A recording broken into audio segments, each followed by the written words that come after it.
జై గురుదత్త శ్రీ గురుదత్త. మన వైదిక వాంగ్మయాల్లో చాలా అద్భుతమైన మాటలు ఉన్నాయండి. దాన్ని మనం పట్టుకోవడానికి ప్రయత్నం చేద్దాం.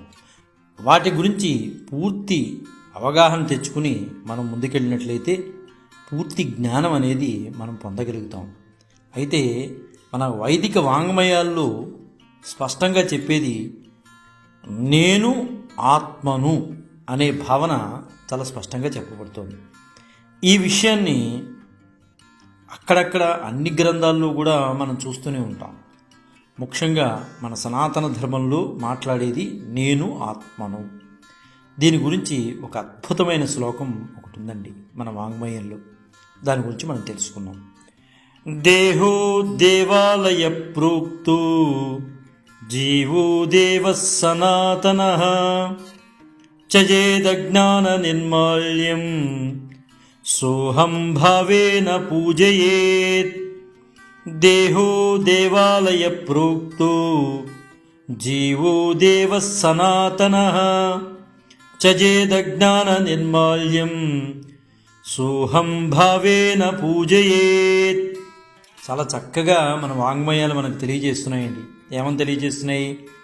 దేహం దేవాలయం లాంటిదట.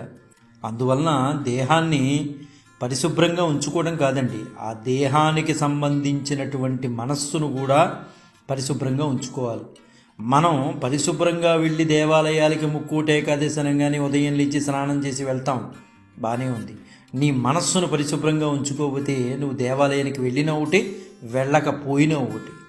కాబట్టి ఎక్కడో లేడు భగవంతుడు, నీలోనే ఉన్నాడు. కాబట్టి అక్కడికి వెళ్ళి దేవాలయంలో దర్శనం చేసుకోవడం ఒక ఎత్తు అయితే, నీ లోపల ఉన్నటువంటి భగవంతుణ్ణి పరిశుభ్రంగా ఉంచుకోవాలంటే నీ మనసును పరిశుభ్రంగా ఉంచుకోవాలి. దేహం దేవాలయం లాంటిది. జీవుడు ఎలాంటి వాడు అంటే సనాతనుడైన దేవుడు అని చెప్పబడుతోంది. అజ్ఞానమును నిర్మాల్యాన్ని తొలగించి ఒకసారి చూసినట్లయితే ఆ దేవుడు నేనే అన్న భావన ఖచ్చితంగా కలుగుతుంది. ఆ ఆత్మతత్వంలో ఉన్నటువంటి ఆ భగవంతుడే మన శరీరంలో ఉన్నాడు. కాబట్టి నేనే ఆ దేవుడును అనే విషయాన్ని ఖచ్చితంగా మన వాంగ్మయాలన్నీ కూడా ఇవే చెప్తున్నాయి. అయితే ఇక్కడ నేనే దేవుడును అనేది అహంకారం కాదండి. అజ్ఞానమైన నిర్మాల్యాన్ని తొలగిస్తే నువ్వు బయట చూసేటటువంటి దేవుడే నీలో ఉన్నాడు. కానీ నీ మనస్సును పరిశుభ్రంగా ఉంచుకోకుండా నువ్వు దేవాలయానికి వెళ్ళి ఎన్ని దర్శనాలు చేసినా దాని వలన ప్రయోజనం లేదు. నీ దేహాన్ని నువ్వు కాపాడుకుంటూ స్వచ్ఛతగా ఉంటూ సత్ప్రమాణకంగా ఉంటూ సత్శీలతతో ఉంటే లోపలున్న భగవంతుడిని నువ్వు గమనించగలుగుతూ గౌరవించగలిగితే నువ్వు దేవాలయానికి వెళ్ళినట్లెక్కే. ఇక్కడ ఈ విషయాన్ని పట్టుకోవడంలో మనందరం కూడా వెనుకం చేస్తున్నాం. ఆత్మ అంతటను వ్యాపించి ఉన్నది కదండి. అది మన శరీరములందు జీవుడుగా ఉన్నది. నిజానికి సనాతన శబ్దము సదా తనమునకు పర్యాయపదంగా మనం మాట్లాడుకుంటూ ఉంటాం. సనాతనం అనగా అర్థం ఏంటి? ఎల్లప్పుడూ ఉండునది అని అర్థం. సృష్టికి పూర్వము, సృష్టి యందు, ప్రళయమునందు ఉండు ఆత్మ ఎలాంటిదయ్యా అంటే సనాతనము లాంటిది. అదే దేహం పుట్టుటకు పూర్వము, దేహం పనిచేయనప్పుడు, దేహం నశించిన తర్వాత కూడా ఉండుచున్నది. దేవుడు అనగా అర్థం ఏంటి? దేవుడు అంటే ప్రకాశించువాడు అని అర్థం. అనగా చైతన్యమే కావున చైతన్య రూపుడైన జీవుడు యథార్థముగా సనాతనుడైన దేవుడే.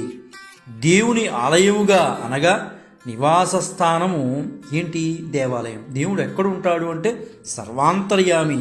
ఎక్కడ లేడండి, ఎక్కడ చూసినా ఆయనే. అయితే మన విశ్వాసాలకు తగ్గట్టుగా మనం ఒక ఆలయ ప్రాంగణాన్ని మనం నిర్మించుకున్నాం. అక్కడ ఆయన పరిశుభ్రంగా ఉంచుదాం. అక్కడ అర్చనలు మిగతా క్రమాలన్నీ చేయటానికి అవకాశం అనేది ఉంటుంది. కాబట్టి అక్కడ మనం ఉంచుకున్నాం దేవుణ్ణి. అయితే దేవుని ఆలయం అనగా నివాస స్థానము దేవాలయమే.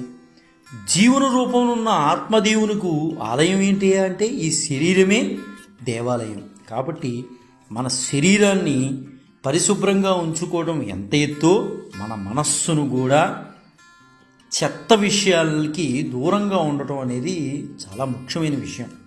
ఎంత మనస్సు స్పష్టతగా ఉండాలంటే నీ మనస్సు వేరే వేరే భావాలకి పోతుందంటే నువ్వు భగవంతుడి నుంచి దూరం అవుతున్నావు అని అర్థం. మనస్సు పరిశుభ్రత లేనివాడు ఎన్ని పూజలు చేసినా, ఎన్ని వ్రతాలు చేసినా, ఎన్ని నోములు చేసినా ఇది ఏదీ కలిసి రాదు. ఖచ్చితంగా సత్ప్రవర్తనతో మనస్సును చాలా చాలా జాగ్రత్తగా ముందుకు తీసుకెళ్తే లోపల భగవంతుడు ఉన్నాడు అని గమనించాలి. నువ్వు వెళ్ళి చూసే విగ్రహంలో భగవంతుడు ఉన్నాడు అని నువ్వు ఎలా అయితే నమ్ముతున్నావో, నీ శరీరంలో కూడా భగవంతుడు ఉన్నాడు అని నమ్మిన రోజున నువ్వు ఏ తప్పు నువ్వు చేయవు. కాబట్టి శరీరంలోనే ఆ భగవంతుడు ఆత్మతత్వంలో నెలకలు ఉన్నాడు అని మన వాంగ్మయాలు ఎన్నో రకాలుగా మనకు తెలియజేస్తున్నాయి.